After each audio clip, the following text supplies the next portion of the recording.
y Pendejadas podcast.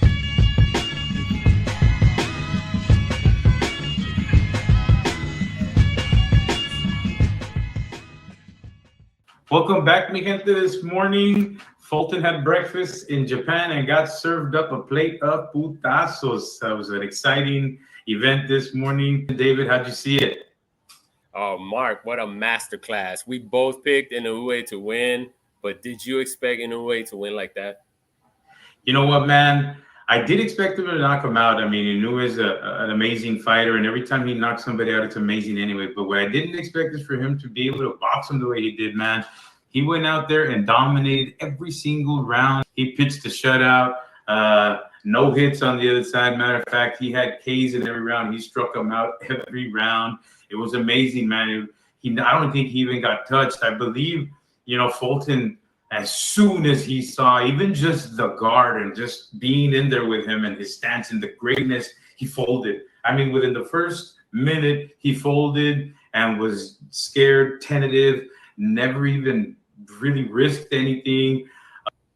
It's pretty much what I saw, man. Greatness. I really didn't think he was going to win in that dominating fashion. Yeah, and you know what makes it even more special, Mark? Last time we discussed the issue with the hand wraps. Well, and Inoue's stance was, I'm going to fight under the Japanese rules. Well, you know what he did?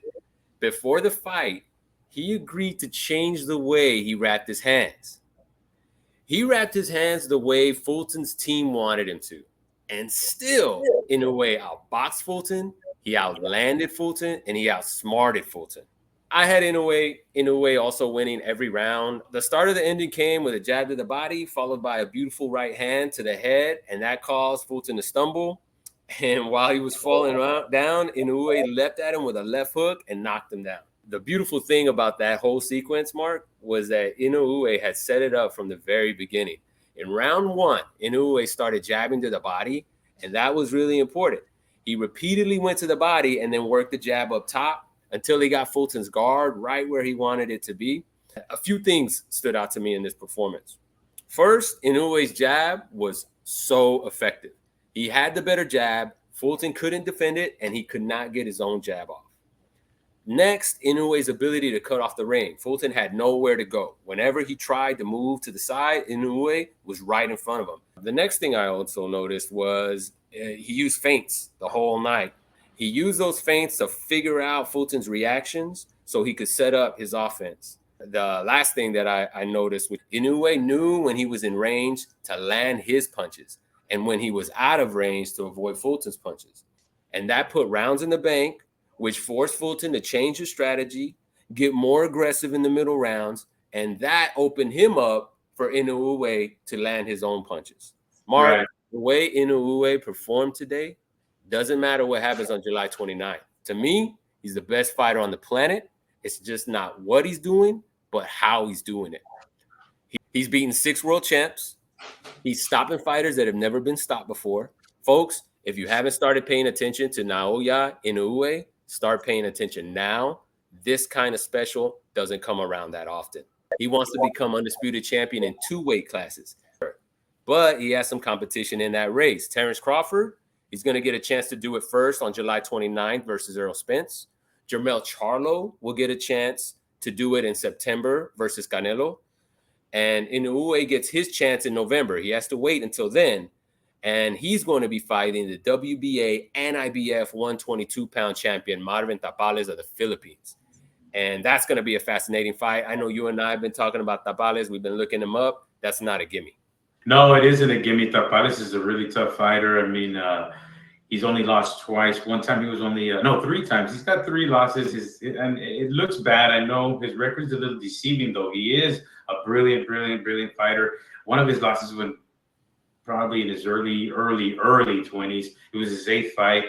His second loss was to David Sanchez, who's 34-3 right now, and he's a WBA champion, one of the best in his division. And then he went on to have a really successful career. He had a little bit of a stumble, maybe like 3 or 4 fights ago, where he got headbutted in Barclays. He got headbutted in like the 1st or 2nd round, and it broke his orbital bone. But he fought through that whole fight. He was doing really well. But that's his only other loss. He is deceivingly good. His record doesn't show how good he is. He is a dangerous fighter. That's going to be a really big fight. And I believe that one is for everything, right, David? Yeah, it would be for the undisputed championship at 122 pounds. Yeah. Wow. Yeah. Yeah. And a couple of other notes about Tapales.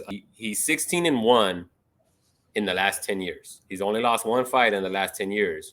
He's got a really good right hook that he loves to set up. He likes to slip punches and then throw the right hook behind it. He catches a lot of his opponents with that shot. He's not a big combination puncher at 122 pounds. He used to throw more punches at 118. So it's not an easy task for Inoue. Yeah, he's got a very, very good trainer, a young trainer, real smart. He did say, you know, I saw the mistakes. I'm going to change the mistakes and working on the things that he does well, as opposed to teaching him what he knows. So now you see him fighting a little bit more Mayweather style, catching stuff, moving a little bit more, using all of his tools. Like you said, he's got that awesome right overhand. It looks like a Mexican volado, you know, those, and it looks kind of, you know, but wild. It's his lead hand because he's southpaw. Yeah, he throws the right hook. Yeah, he ducks down and throws. But it looks like an overhand right. Volado, and he's really accurate with it. It looks wild, but it's not wild. The man knows what he's doing. He knows what his skills are now. He has improved. Also, sometimes trainers make a big difference, and I believe he's got a really good one. And man, have they worked on him, because in his last fight, he beat Akhmadaliev, and that's where he won the two belts. And Akhmadaliev was on a hell of a run, right, at 122 pounds. And that fight was to be the opponent for the winner of Fulton Inoue. Tapales had outclassed Akhmadaliev. He outboxed him. He outpunched him. He was beating him up, man. And I had never seen Akhmadaliev fight that tentative. He was coming through like a wrecking machine at 122 pounds, and Tapales put a halt to that. So he's beaten quality opponents. He's been in tough situations. He's faced adversity. This guy's an experienced fighter. It's not going to be an easy task. Yeah, and just to add to that really quickly here before we move on, Marlon Tapales, in that actual fight you were talking about there, he led that fight off with a uppercut, and he hadn't done that before. That shows that he's changing his game. Instead of just fighting and learning a certain style, he already knows what he's good at. He's putting what he's good together and using it when he wants to. A very good fighter. He's got a lot of tools in the box. Yeah. Robeisy Ramirez also gave another plato de putasos for breakfast to Shimizu. Stopped that guy in the 5th round. Robeisy Ramirez is also in the same category. He was ridiculously impressive as well. You know, he has a really nice style, likes to set little traps, you know, and then he's got like a little off speed. He goes hard, bam, bam, really fast, and then he shocks you with his speed and power, and then he comes back kind of off speed, bam, bam, hits you again, takes a little step back. He's strong, he's smart, he's got a Cuban style that we all know all of them have because they're born with it. And now he's adopted like a new KO style, hard come forward, maybe kind of like a Mexican style. I don't want to call it that because he still mixes a little bit of his Cuban slickness, but he can fight both styles. He's going to be a problem too. We have to credit Ismael Salas, his trainer, for his development in the pros, because Robeisy wasn't fighting like that early in his career. Salas turned him into this aggressive, come forward fighter who's not just a slugger, Mark. He sets up his knockouts. And I made a good point about his footwork. He also uses feints. He does a lot of feinting, kind of like what Inoue was doing today. Did a lot of feints to see how his opponent reacts to his movements.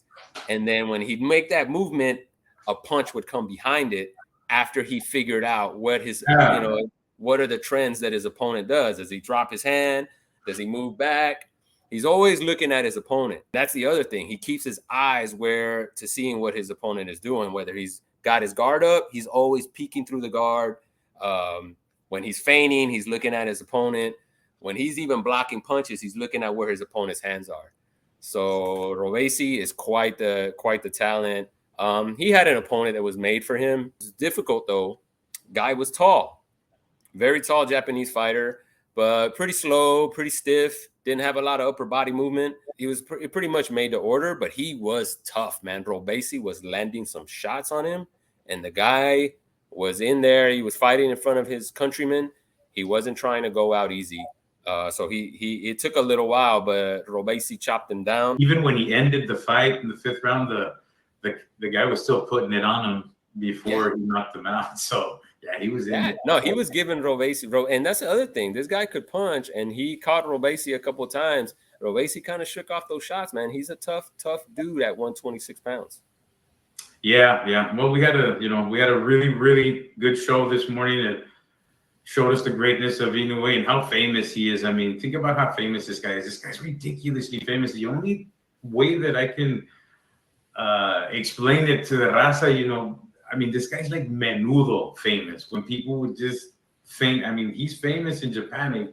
He's got the looks, the kids love him over there. The girls love him. I mean, he is famous, man. We don't get to see, and it's a shame that we can't see how big of a star he is, because they do block a lot of their broadcasting and internet and stuff like that. And in Japan, they really kind of try to keep themselves separate from us. But he's famous, man. How famous is he, man? I think he's one of the top athletes in the country. I wouldn't put him at menudo status, but a big star in that. He's country. A big star there. Getting around the surrounding in Asia, he's getting big. Mark, we need to give Fulton his flowers. His flowers, man. He deserves them. Hey, he's a Philly fighter. He's an American guy. He's our dude. He went out. Give him flowers, man. Let's give him his flowers. Putasos, we're nice guys. We give flowers. We don't criticize fighters for losing, man. We don't make fun of them or disrespect them, and we should give credit where credit's due. Fulton did not have to take the fight.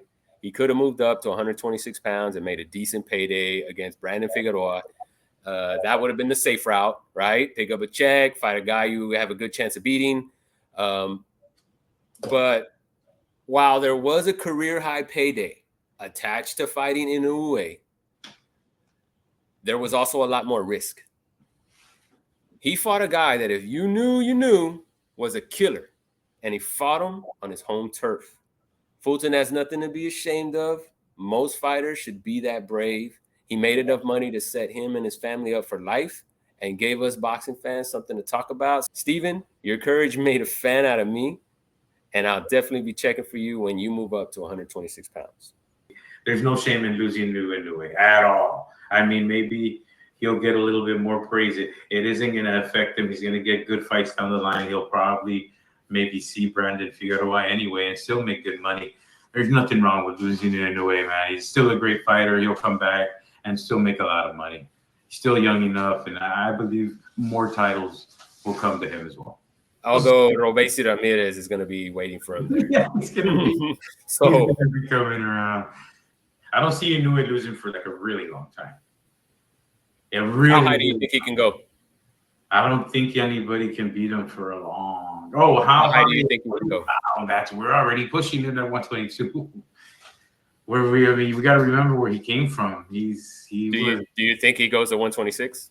Yeah, he can. Yeah, but look at how good he looked at 120. Of course he can, and he doesn't have to make 126. He can go in at 123 or 124, still dominate. I mean, we're jumping the gun a little bit. There's still business. I mean, the way we look, though, it doesn't look like we're jumping the gun. It's just amazing, man. That guy's amazing. He's amazing. But oh well, guys. Thank you for joining us. Remember that 3-punch combo. Give it to him, Dave. Give him the 3-punch. Like, subscribe, comment. There you go. Was it? You got to keep your chin down. That was cool. He knew it was quick this morning, man. This guy had his Wheaties, man. He's still excited. All right, guys. We'll see you.